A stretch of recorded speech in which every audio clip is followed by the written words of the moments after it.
Վրաստան, Թուրքիա, Իրան, Ադրբեջան։ Ինչ են անում Հայաստանի հարևանները, ինչ է կատարվում այդ երկրներում։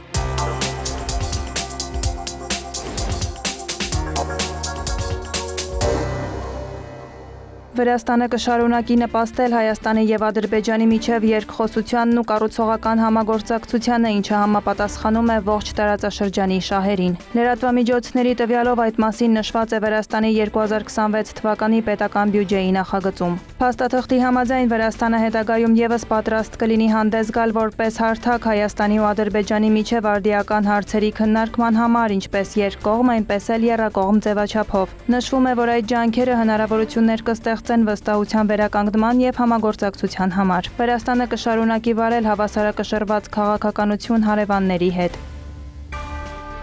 Վրաստանի ուղին եվրոպական է, խաղաղ և սկզբունքային։ Թբիլիսին համառ է բարեփոխումների հարցում, հավատարիմ իր պարտավորություններին և միտված արդյունքների հասնելուն։ Եվրոնյուզի համար բացառիկ ակնարկում գրել է Վրաստանի վարչապետ Իրակլի Կոբախիձեն, հավելել Եվրամիությանն անդամակցելու ճանապարհն անշրջելի է։ Նրա խոսքով Վրաստանը միշտ եղել է պատասխանատու գործընկեր, շարունակելով կատարել ասոցացման համաձայնագրի և խորը և համապարփակ ազատ առևտրի գոտու վերաբերյալ բոլոր պարտավորությունները։ Կոբախիձեն պնդել է, որ Թբիլիսիի նպատակն է անդամակցել Եվրամիությանը մինչև 2030 թվականը, վստահություն հայտնել, որ դա իրատեսական է և իրագործելի։ Միևնույն ժամանակ նա հույս է հայտնել, որ եվրոպացի գործընկերները Վրաստանը կդիտարկեն որպես երկիր, որն օգնում է ձևավորել Եվրոպայի ապագան։ Կոբախիձեի խոսքով հոկտեմբերի 4-ին նախատեսված ՏԻՄ ընտրությունները ժողովրդավարական ինստիտուտների նկատմամբ վրաց ժողովրդի վստահության և կայուն ու ժամանակակից պետությունում ապրելու ձգտման վկայությունն են։ Վրաստանի վարչապետը հավելել է, որ վերջին խորհրդարանական ընտրություններից հետո, որում իշխող կուսակցությունը ստացել էր ընտրողների ձայների 54%-ը, վրացական երազանքի նկատմամբ վստահությունը շարունակում է աճել։ Վրաստանի վարչապետը Կոպենհագենում մասնակցում է Եվրոպական քաղաքական համայնքի գագաթնաժողովին։ Իրակլի Կոբախիձեի պատվիրակության կազմում են Վրաստանի արտաքին գործերի նախարար Մակա Բոճորիշվիլին և կառավարության աշխատակազմի ղեկավար Լևան Ժորժոլյանին։ Դանիայի արտգործնախարարությունը վրացական լրատվամիջոցներից մեկի հարցմանն ի պատասխան մեկնաբանել է երկրի պատվիրակության մասնակցությունը գագաթնաժողովին, նշել Եվրոպական քաղաքական համայնքի հանդիպումները Եվրամիության ձևաչափ չեն և չեն փոխում Վրաստանի նկատմամբ Բրյուսելի քաղաքականությունը։ Եվրոպական քաղաքական համայնքի գագաթնաժողովը ավելի լայն եվրոպական ֆորում է քաղաքական և ռազմավարական երկխոսության համար։ Դանիան շարունակում է Եվրոպական քաղաքական համայնքի նախորդ 6 գագաթնաժողովների ընթացքում սահմանված մասնակցության ձևաչափը։ Համապատասխանաբար Վրաստանը նույնպես հրավիրվել է։ Արտգործնախարարությունից պարզաբանել են, որ Եվրամիությունն ու Դանիան բազմիցս մտահոգություն են հայտնել Վրաստանում իրավիճակի վատթարացման կապակցությամբ։ Վրաստանի արտգործնախարար Մակա Բոճորիշվիլին էլ հայտարարել է, որ Եվրոպական քաղաքական համայնքի ձևաչափը հասցեագրում է եվրոպական տարածաշրջանին առնչվող բոլոր առանցքային հարցերը։ Նրա խոսքով հարթակը լավ հնարավորություն է Եվրոպայի համար կենսական նշանակություն ունեցող հարցերի շուրջ տարբեր երկրների ներկայացուցիչների հետ հանդիպումների և երկխոսության համար։ Եվրոպայի խորհրդի խորհրդարանական վեհաժողովը հրապարակել է Վրաստանի վերաբերյալ բանաձևի նախագիծը։ Փաստաթղթում նշվում է, որ Վրաստանի իշխանությունները պարբերաբար անտեսում են միջազգային հանրության առաջարկները երկրում ժողովրդավարական ճգնաժամի հաղթահարման վերաբերյալ։ Կասկածի տակ է դրվում Վրաստանում ժողովրդավարության ապագան։ Վեհաժողովը դատապարտում է Վրաստանում ընդդիմության անդամների, լրագրողների և քաղաքացիական հասարակության ներկայացուցիչների քաղաքական դրդապատճառներով հետապնդումները։ Դրանք ուղղված են այլախոհության ճնշմանը և անհամատեղելի են ժողովրդավարական հասարակության հետ։ Փաստաթղթում անդրադարձ է կատարվում Վրաստանում հոկտեմբերի 4-ին նախատեսված տեղական ընտրություններին։ Ընդգծվում է ժողովրդավարական ընտրությունների համար բարենպաստ ընտրական միջավայրի ստեղծման վերաբերյալ ԵԽԽՎ-ի կոչը ուշադրության չի արժանացել։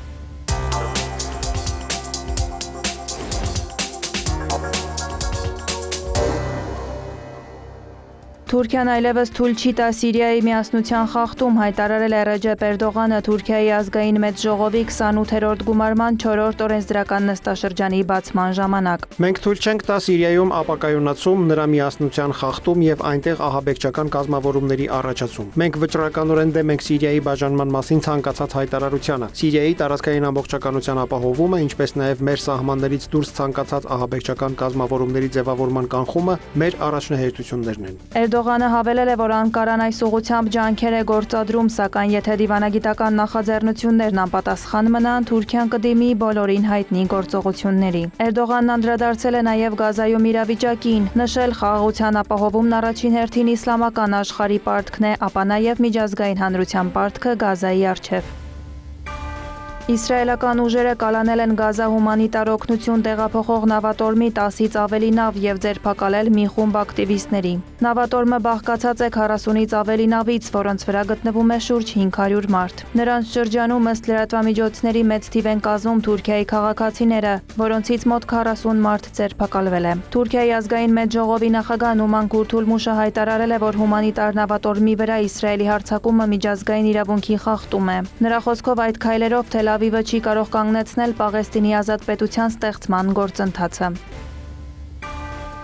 Ղազախստանում տրանսպորտի շաբաթվա շրջանակում Թուրքիայի, Վրաստանի եւ Ադրբեջանի երկաթուղիների ղեկավարները փոխըմբռնման հուշագիր են ստորագրել Բաքու-Թբիլիսի Կարս երկաթուղով բեռնափոխադրումների կազմակերպման վերաբերյալ։ Կողմերը պայմանավորվել են բարձրացնել երթուղու մրցունակությունը մյուս տրանսպորտային ուղիների համեմատ։ Այդ երթուղու համար լրացուցիչ բեռնափոխադրումների ներգրավման եւ առաքման ժամկետների օպտիմալացման հաշվին, ինչպես նաեւ օգտագործել մրցունակ սակագներ։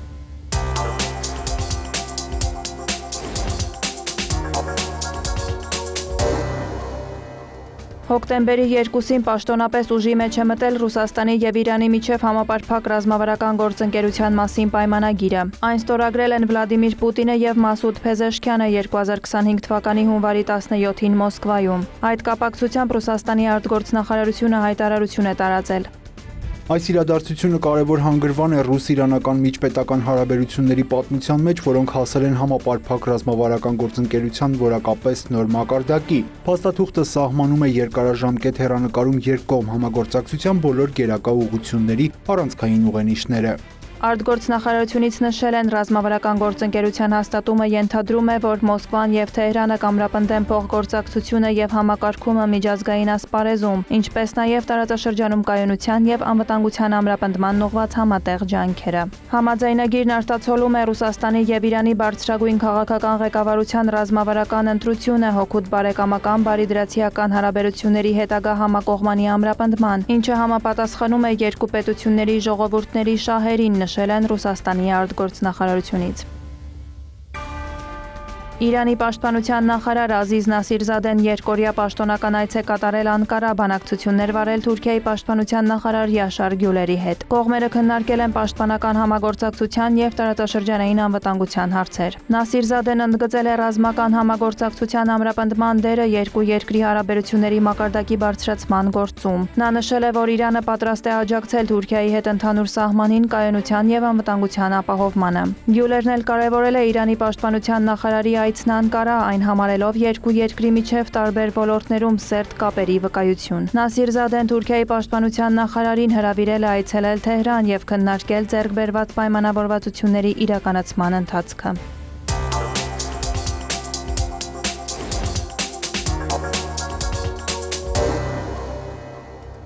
Հայաստանի Հանրապետության վարչապետ Նիկոլ Փաշինյանը եւ Ադրբեջանի Հանրապետության նախագահ Իլհամ Ալիևը Դանիայի մայրաքաղաք Կոպենհագենում հանդիպում են ունեցել Եվրոպական քաղաքական համայնքի 7-րդ գագաթնաժողովի շրջանակներում։ Կողմերն ընդգծել են ԱՄՆ նախագահ Դոնալդ Թրամփի նախաձեռնած Վաշինգտոնի խաղաղության գագաթնաժողովի պայմանավորվածությունների նշանակալիությունը։ Նրանք վերահաստատել են պատրաստակամությունը շարունակելու աշխատանքը Հայաստանի եւ Ադրբեջանի միջև խաղաղության հետագա ամրապնդման ուղղությամբ։ Հայաստանի վարչապետը եւ Ադրբեջանի նախագահը կարևորել են տարածաշրջանում տրանսպորտային հաղորդակցության օգուտները, քննարկել են Ադրբեջանի տարածքում ենթակառուցվածքների զարգացման եւ Հայաստանի տարածքում թրիփ նախագծի իրականացման առաջընթացը, մտքեր են փոխանակել Վաշինգտոնի հռչակագրի իրագործման շուրջ։ Այս համատեքստում կողմերը ողջունել են ԵԱԿ Մինսկի գործընթացը եւ դրա հետ առնչվող բոլոր կառույցները դադարեցնելու վերաբերյալ միաձայն ընդունված որոշումը։ Կողմերը կարևորել են վստահության ամրապնդման միջոցառումների հետագա իրականացման անհրաժեշտությունը եւ համաձայնել են շարունակել շփումները։ Իլհամ Ալիևը Կոպենհագենում հանդիպում է ունեցել նաև Եվրոպական խորհրդի նախագահ Անտոնիու Կոշտայի եւ Եվրոպական հանձնաժողովի նախագահ Ուրսուլա ֆոն դեր Լայենի հետ։ Կոշտան X-ի իր էջում գրել է, որ Ալիևի հետ քննարկումը շատ կառուցողական է եղել։ Մենք շնորհավորել ենք Ադրբեջանին Վաշինգտոնում Միացյալ Նահանգների նախագահի աջակցությամբ Հայաստանի հետ հարաբերություններում ձեռք բերված վերջին պատմական բեկման կապակցությամբ։ Սա կարևոր քայլ է տարածաշրջանում կայուն խաղաղության հասնելու ճանապարհին։ Կոշտան նաև նշել է, որ Եվրամիությունը Ադրբեջանը դիտարկում է որպես կարևոր գործընկեր եւ ձգտում է ամրապնդել կապերը։ Նա հավաստիացրել է, որ կշարունակեն ներդրումներ կատարել տարածաշրջանային փոխգործակցության մեջ տրանսպորտի, էներգետիկայի եւ թվային տեխնոլոգիաների ոլորտում, որպես Global Gateway ռազմավարության մաս։ Ֆրանսիայի նախագահ Էմանուել Մակրոնը շնորհավորել է Հայաստանի եւ Ադրբեջանի ղեկավարներին խաղաղության գործընթացում գրանցված առաջընթացի կապակցությամբ։ Հայաստանի եւ Ադրբեջանի միջև խաղաղության հռչակագրի ստորագրումը մեծ ձեռքբերում է, ասել է Մակրոնը Կոպենհագենում Եվրոպական քաղաքական համայնքի գագաթնաժողովի շրջանակում կայացած պանելային քննարկման ժամանակ։ Մենք կենտրոնացած ենք Հարավային Կովկասում եւ Արևմտյան Բալկաններում տեղի ունեցող իրադարձությունների վրա, նշել է Ֆրանսիայի ղեկավարը։ Ադրբեջանի նախագահը Կոպենհագենում հանդիպել է նաև Մոլդովայի նախագահի հետ։ Իլհամ Ալիևը շնորհավորել է Մայա Սանդուին խորհրդարանական ընտրություններում իր գլխավորած գործողության ու համերաշխության կուսակցության հաղթանակի կապակցությամբ, ընդգծել քվեարկությունն արտացոլել է Մոլդովայի ժողովրդի կամքը։ Սանդուն իր հերթին շնորհավորել է Ալիևին Վաշինգտոնում Միացյալ Նահանգների վկայությամբ Հայաստանի եւ Ադրբեջանի միջև խաղաղության օրակարգում ձեռք բերված առաջընթացի կապակցությամբ։ Ալիևն էլ նշել է, որ այդ արդյունքները պատմական նշանակություն ունեն երկու երկրի հարաբերությունների համար։ Հանդիպմանը մտքեր են փոխանակվել երկկողմ հարաբերությունների զարգացման հեռանկարների շուրջ։ Ընդգծվել է համագործակցության լայն հնարավորությունների առկայությունը, մասնավորապես էներգետիկ ոլորտում։ Սանդուն բարձր է գնահատել այդ ուղղությամբ Ադրբեջանի կողմից Մոլդովային ցուցաբերվող աջակցությունը։ Վարդուհի Արությունյան, հարևաններ։